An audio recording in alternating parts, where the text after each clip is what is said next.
Bom, vamos continuar falando sobre a Previdência Social e dar continuidade ao que terminou no capítulo anterior.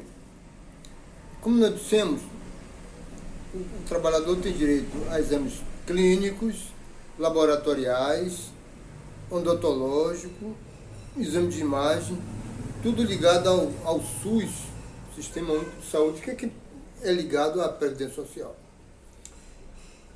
E os custeios de tudo isso aí? Quem é que paga essas despesas? O trabalhador e a empresa. Os dois é quem pagam esse custeio. O trabalhador tem um percentual para ser descontado do seu salário. Antes dessa reforma previdenciária que foi feita no governo passado, a tabela começava em 8%, 8%, 9% e 11%. E 11% direto para o desconto dos empregadores.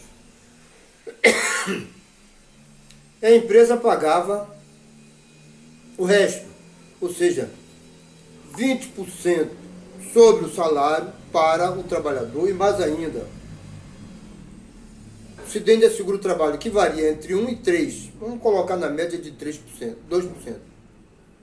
E ainda serviço de terceiros, entidades que estão ligadas à Previdência Social, mas quem paga todas as despesas é a empresa.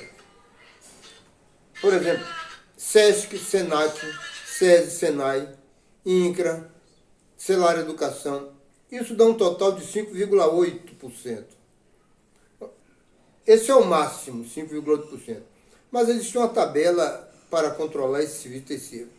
Como eu falei, 5,8% é o máximo. Lá o código 515 é 5,8%. Mas existem outros menores. Por isso nós nos apoiamos no maior. Para mostrar que a empresa tem um custo da Previdência Social 27,8%. Ou seja, 20% mais 2% e mais 5,8%. Esse é o custeio da empresa, que por sinal é muito alto para os cofres da empresa. Bom, o empregado tem lá o seu desconto, digamos 8%. A empresa tem que repassar automaticamente esse valor para a Previdência Social. E quando isso não faz isso, é considerado apropriação indébita. Você descontou do trabalhador e não recolheu. É crime. O empregador pode responder criminalmente porque não recolheu aquele dinheiro que ele descontou do trabalhador. Há muitos casos assim. Há muitos casos, vou até ilustrar alguns aqui, que o empregado não repassa. Os débitos referente esse desconto, quando chega a 50 mil reais de dívida do empregador, do dinheiro que ele descontou, vai para a Polícia Federal. E lá a Polícia Federal não chama para fazer nenhum acordo. A Polícia Federal chama para que ele possa pagar aqueles valores que ele deixou de recolher. Não tem nem parcelamento, nem nada. Ou paga ou será indiciado. O governo, a Polícia Federal pergunta, você pode pagar?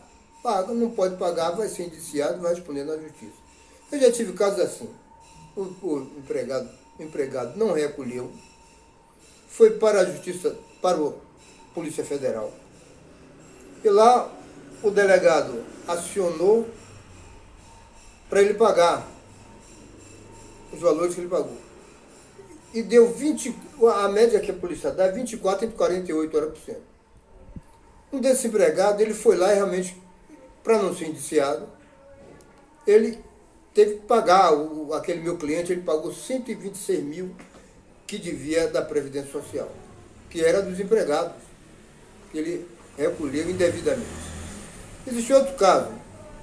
Outro empregador, ele deixou de pagar a Previdência Social da própria retirada dele, do próprio Prolabore, que incide em 11%. Ele foi chamado pela Polícia Federal. Quando ele foi chamado pela Polícia Federal, A polícia intimou, não só intimou os dois sócios, como me convocou como testemunha. Lá na Polícia Federal, eu fui intimado. Um deles disse ao delegado que o dinheiro que ele tirou de Prolabore foi para comprar mercadoria. E falou que eu devia dizer isso à Polícia Federal. Disse, rapaz, eu não posso fazer isso porque eu vou assinar um atestado de burrice. Porque se a empresa quiser comprar mercadoria, ela faz um cheque, e paga, sem precisar botar o nome do sócio. E o outro sócio foi mais longe ainda. Ele disse, eu não te retirei nada. Isso é invenção do contador. Jogou a responsabilidade toda para mim, que simplesmente fazia o trabalho. Eu disse ao delegado, no primeiro caso, eu disse, doutor, ninguém pode fazer um lançamento contábil sem um documento. E os documentos que falam da retirada estão lá, arquivados no seu próprio escritório. E quanto ao outro que disse que não tirei, que era a invenção do contador, está lá. É só pedir comprovação à própria pessoa do setor pessoal.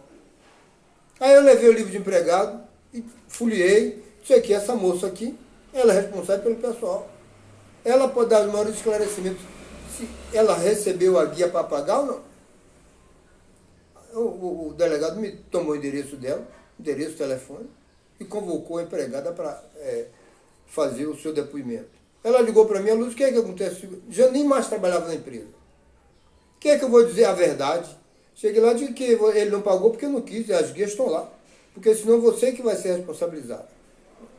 E isso ela foi lá e deu o seu depoimento. O processo foi para a Justiça Federal, lá com audiência. Agora já não é mais individual, já é coletivo. O que isso quer dizer? Isso? Os sócios responsáveis e as pessoas que estão em volta dele. Por exemplo, eu que era contador e a menina. Vamos ver como é que ficou isso aí. No próximo capítulo a gente termina.